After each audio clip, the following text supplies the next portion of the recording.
लाल जी के बेटे राघव की शादी की बात जगह जगह चल रही थी, लेकिन किशोरी लाल जी को कोई लड़की पसंद ही नहीं आती थी। और उसकी एक ही वजह थी, किशोरी लाल जी का लालची होना। उनको लड़की वालों से मोटा दहेज चाहिए था और इसी चक्कर में एक दिन वो एक बहुत पैसे वाले के घर अपने बेटे का रिश्ता लेकर पहुंचे। उस आदमी का नाम था ओम प्रकाश। देखे किशोरी लाल जी, मेरी एक ही बेटी है और मेरी सारी संपत्ति जायदाद सब कुछ मेरी बेटी नैना का ही है। पापा, नाम से लगता है बहुत खूबसूरत होगी। कितना अच्छा नाम है ना, नैना। ओ वैसे बात तो सही है आपकी। अब इतना पैसा है, जमीन जायदाद है, इकलौती बेटी, आप भी क्या करेंगे? सबको चूसे ही देंगे ना। बिल्कुल ठीक पहचाना आपने। बस बेटी की शादी और सारी जायदाद उसके नाम। पापा, बिना दे के हाँ कर दीजिए ना। इतना अच्छा रिश्ता फिर कहाँ मिलेगा? माला माल हो जाएंगे हम। मैं अपनी बेटी को बुलाता हूँ। अरे नहीं नहीं नहीं नहीं, आपकी बेटी का नाम नैना है, सुनकर ही लगता है बहुत सुंदर होगी। रहने दीजिए अंकल, मैं तो आपकी बेटी के नाम से इतना खुश हो गया हूँ कि उसे बिना देखे शादी करने को तैयार हूँ। अब तो मैं उसका चेहरा सीधे शादी के बाद ही देखूंगा। और इस तरह राघव नैना का चेहरा नहीं देखता और उससे शादी कर लेता है। शादी के बाद अपनी सुहाग रात पर जब राघव नैना का घूंघट उठाकर देखता है तो नैना की आंखें बंद थी। कितनी खूबसूरत हो तुम नैना, जरा अपनी आंखें खोलकर मेरी तरफ देखो तो सही। नहीं, मुझे शर्म आती है। अरे मैंने तुम्हें शादी से पहले भी नहीं देखा, और अब अगर तुम आंखें खोलकर मुझे देखोगी भी नहीं तो मुझे अच्छा कैसे लगेगा? इससे पहले कि नैना अपनी आंखें खोलकर राघव की तरफ देखती, अचानक से लाइट चली गई और राघव नैना को पूरी तरह से देख भी नहीं पाया। अगली सुबह नैना राघव के लिए नाश्ता बनाकर लेकर आई। अरे ये क्या, आधा पराठा सेका हुआ है और आधा बिल्कुल कच्चा। ये तुमने क्या किया नैना? बहू, तुमने क्या आधा पराठा तवे से नीचे लटका कर रखा था, जो आधा सेका है और आधा कच्चा? मुझे जितना दिखेगा उतना ही तो सीखूंगी ना पापा जी। जहाँ जहाँ मुझे नजर आ रहा था वहाँ मैंने सीख लिया, जहाँ जहाँ नहीं दिखा वहाँ कच्चा रह गया होगा। इसका क्या मतलब है? ये कैसा मजाक कर रही है तुम? अरे बहू, तुमने इतना लंबा घूंघट क्यों लगाया हुआ है? देखो, हमारे घर में बहुओं को बेटी की तरह रखा जाता है, और फिर तुम तो इतना सारा माल लेकर आई हो। देखो, ये घूंघट डालकर रखने की कोई जरूरत नहीं है। हाँ नैना, पापा जी ठीक कह रहे हैं, तुम तो आराम से रहो, अपना ही घर समझो। नैना अचानक से अपना घूंघट उठा लेती है। अरे ये क्या पापा, नैना की तो एक आंख फूटी हुई है। नाम से नैना, लेकिन ये तो कानी बहू निकली। मेरे साथ धोखा हुआ है, धोखा।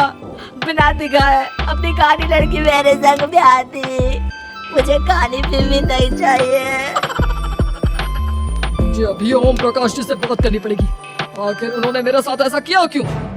अरे आप लोगों ने ही तो पापा से कहा था कि आप लोग शादी से पहले मुझे देखना नहीं चाहते। अब मेरे पापा पर क्यों इल्जाम लगा रहे हैं? अरे लेकिन उन्हें बताना तो चाहिए था ना कि तुम कानी हो, एक आंख से तुम्हें दिखाई नहीं देता। किशोरी लाल और राघव नाराज होकर ओम प्रकाश को अपने घर बुलाते हैं। पापा जी, ये आपने क्या किया? शादी से पहले बताया क्यों नहीं कि नैना की आंखों में परेशानी है? अरे आप ही ने तो लड़की देखने से मना कर दिया था। और लेकिन आप बता तो सकते थे। आपको तो हमारी बेटी की प्रॉपर्टी चाहिए थी, वो भी पूरी की पूरी। अब क्या हुआ अगर उसे आधा दिखाई देता है? प्रॉपर्टी तो आपको पूरी मिल गई ना। अरे ये क्या बात हुई? मेरी शादी प्रॉपर्टी से नहीं, आपकी बेटी से हुई है। अब ये तो पहले सोचना चाहिए था, तब तो मेरी प्रॉपर्टी देखकर तुम्हारी जुबान लपलपा रही थी। लेकिन मैं कानी लड़की को अपनी बीवी बनाकर नहीं रख सकता। पापा कुछ करिए ना। हाँ करता हूँ। देखिए ओम प्रकाश जी, आप हमारे साथ ऐसा नहीं कर सकते। और तुम देखो, अगर तुमने मेरी बेटी से शादी तोड़ी ना, तो जो भी प्रॉपर्टी मैंने तुम्हें दी है वो तो पूरी की पूरी वापस ले ही लूंगा, और आधी प्रॉपर्टी तुम्हारी भी लूंगा। अरे मेरी आधी प्रॉपर्टी भला क्यों लेंगे आप?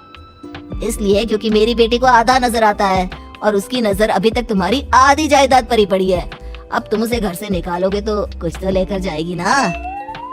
और अगर हम आपकी बेटी को अपने घर की बहू बनाकर रखे तो? तो तुम्हारी पूरी प्रॉपर्टी तुम्हारी ही रहेगी, और जो मैंने तुम्हें दिया है ना, उसमें से बस मैं आधा लेकर जाऊंगा। अरे लेकिन अब आप अपनी दी हुई प्रॉपर्टी में से आधी वापस क्यों लेकर जाएंगे? अगर मैं आपकी बेटी को अपनी पत्नी बनाकर रखने को तैयार हूँ तो? इसलिए ताकि भविष्य में अगर तुम मेरी बेटी को धोखा दो तो उसके पास कुछ तो रहे जो पति का हो। वैसे मेरे पास तो बहुत कुछ है, लेकिन अपने पति की कोई निशानी तो उसके पास होनी चाहिए ना। अब अगर तुमने मेरी बेटी को कानी कहा तो तुम्हें प्रॉपर्टी भी कानी ही मिलेगी, पूरी नहीं। जमाए राजा। किशोरी लाल और राघव समझ चुके थे कि वो बुरी तरह फंस चुके हैं और अब उनके पास वहाँ से निकलने का कोई चारा नहीं है।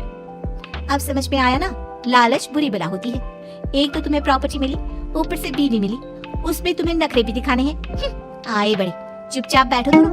कुछ दिनों के बाद नैना राघव की कार लेकर बाजार घूमने निकलती है और जब कार लेकर वापस आती है, ये क्या, एक तरफ से मेरी गाड़ी पूरी खराब हो चुकी है। लगता है तुमने मेरी गाड़ी को किसी दूसरी गाड़ी के साथ एक्सीडेंट किया है।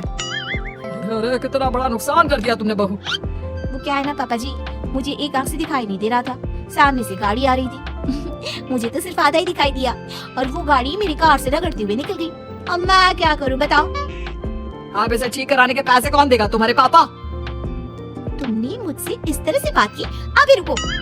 नैना राघव की शिकायत ओम प्रकाश को कर देती है। देखो राघव, अब जो मेरी आधी प्रॉपर्टी तुम्हारे पास थी ना, उसमें से आधी और मैं लेकर जाऊंगा, क्योंकि तुमने मेरी बेटी को डांटा। अरे नहीं पापा जी, गलती हो गई, माफ कर दो। गलती की तो कोई गुंजाइश ही नहीं। अगली बार मेरी बेटी को डांटा तो बची हुई आधी में से आधी और ले जाऊंगा। लालच के चक्कर में हम दोनों ने बहुत बड़ी गलती कर दी बेटा। एक तो तुम्हें कानी बहू मिली और ऊपर से जो माल मिला वो भी काना।